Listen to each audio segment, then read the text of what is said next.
Bom, o ELAC, né, o Encontro Latino-Americano de Arquitetura Comunitária, que já está na sua 6ª edição, ele é um encontro bianual, e desde que eu tive a oportunidade de participar no México em 2022, eu percebi que ele é o mais interessante encontro de arquitetura no continente, né? Sobretudo porque ele não é um encontro especificamente acadêmico, ele envolve as comunidades, né? E me parece que a maior contribuição que a América Latina pode dar para o debate em arquitetura é justamente a partir da arquitetura comunitária, né? É como a arquitetura pode e deve ajudar a resolver os principais problemas, sobretudo causado pelo capitalismo no último século, ao invés de ser uma engrenagem que reforça o próprio capitalismo, né? Então, me parece que a arquitetura comunitária é um caminho acertado para esse debate e para apontar para um outro mundo possível nesse século XXI. A arquitetura comunitária é, sobretudo, essa arquitetura que a gente faz com a comunidade, a partir da comunidade, para atender as demandas da comunidade ou da sociedade, né? Ela é uma arquitetura que ela não visa o lucro em primeiro lugar, ela visa as demandas sociais, né?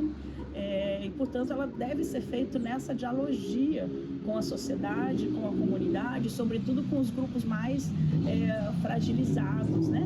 Com a sociedade nessa perspectiva, e não com a sociedade do mundo das empresas ou do mundo da reprodução do capitalismo. Né? Então, nessa perspectiva, acredito que a arquitetura comunitária ela tem um lugar de protagonismo em qualquer mudança radical que a gente queira propor para o mundo nas próximas décadas. Olha, eu acho que é sobretudo a partir do debate das experiências, porque não se trata, né? Eu não vou reproduzir aqui no Brasil a arquitetura comunitária feita no México, na Colômbia ou na Argentina, mas com as experiências desses outros países, né? As experiências, aquilo que foi bem sucedido, mas sobretudo aquilo que foi mal sucedido e os desafios que muitas vezes são desafios comuns, a gente pode se colocando em diálogo, aprendendo um com a experiência do outro, mas para que a gente possa desenvolver a nossa própria experiência, né? Então não se trata de copiar, mas fazer dessa dialogia, né, desse diálogo constante, um aprendizado permanente, né? E voltando até à resposta anterior, eu acredito que muito da força da arquitetura latino-americana está justamente nessa resolução dos problemas latino-americanos. Então, quando a arquitetura entrar em contato profundo com estes problemas para ajudá-los a solucionar, a gente vai ter uma arquitetura de fato interessante, inclusive para, digamos, dialogar com o restante do mundo, sobretudo com o sul global, porque eu diria que essa arquitetura comunitária latino-americana certamente terá muito para dialogar com a arquitetura comunitária africana, asiática e até mesmo europeia, porque apesar de ser, né, o continente, digamos, central para o capitalismo, existem as comunidades outsiders, né, nas rebarbas desse capitalismo, no centro do próprio capitalismo, e que, portanto, também a arquitetura comunitária, se conseguir furar essa bolha, vai ter muito que dialogar com essas arquiteturas todas, né, no mundo todo, que seja voltada para resolver os problemas. A arquitetura comunitária, ela não é uma arquitetura que acontece isolada, individualmente, olhando para si mesmo, né? Então, até por ser uma arquitetura que já acontece no coletivo, né, e no diálogo, é preciso uma organização desse diálogo, né? Então, nesse sentido, ela vai acontecer tanto com as comunidades organizadas, com os arquitetos e arquitetas organizados, e neste sentido, nessa organização coletiva, a gente tem esse sujeito político da arquitetura comunitária, que é necessariamente um sujeito coletivo. E esse sujeito coletivo não vai poder olhar só para os problemas da arquitetura isoladamente.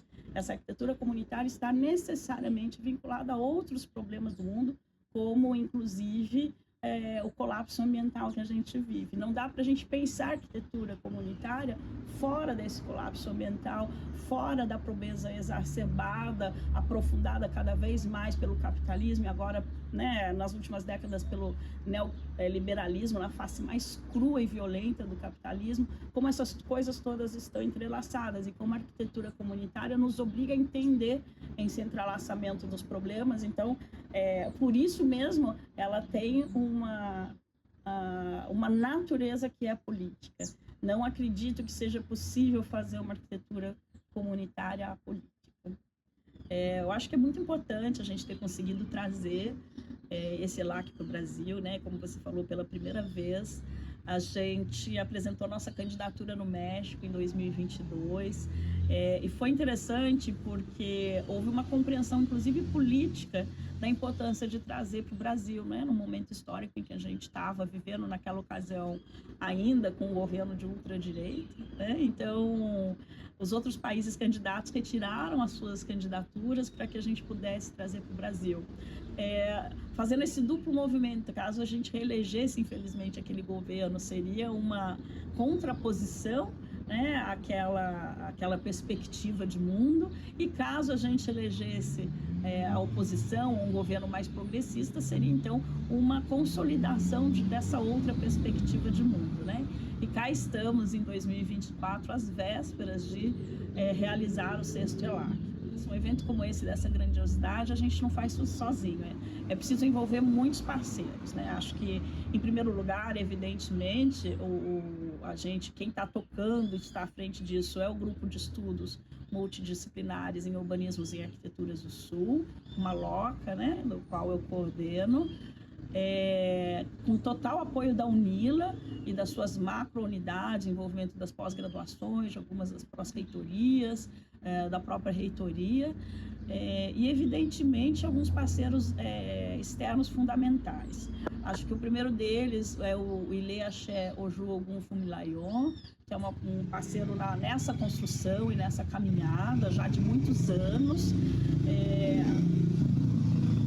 A própria produtora, Nhanduti, mas a gente não faz esse evento sem patrocinadores. E aí é importante que a gente mencione o patrocínio da Itaipu Binacional e do PACTEC Itaipu, né, que foram fundamentais para que a gente conseguisse, de fato, envolver todo o território aqui da fronteira. Ele é um evento que vai até as comunidades. A gente vai ter um dia da jornada no assentamento Antônio Conselheiro Tavares, um dia no Quilombo Apepu, na ocupação Bubas e no próprio Ilê.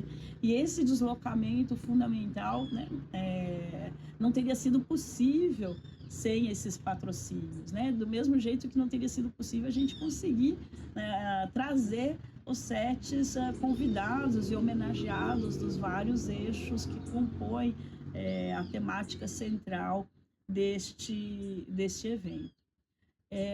Mas acho importante a gente mencionar também algumas colaborações e apoios, sobretudo das próprias entidades da arquitetura, né?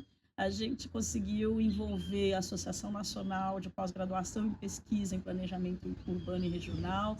A gente tem o apoio da Federação Nacional dos Arquitetos e Urbanistas, do Sindicato de Arquitetos e Urbanistas do Paraná, né, que para a nossa área são atores fundamentais, justamente atores fundamentais que podem ajudar a sinalizar a necessidade de mudança na perspectiva da arquitetura, né? Então, um evento como esse, ele acontece com muitas sinergias para que a gente possa ter um debate profícuo e, que inclusive resulte numa possível agenda, né, um desdobramento numa agenda política de seguir essa luta em favor da arquitetura comunitária no Brasil e no restante da América Latina.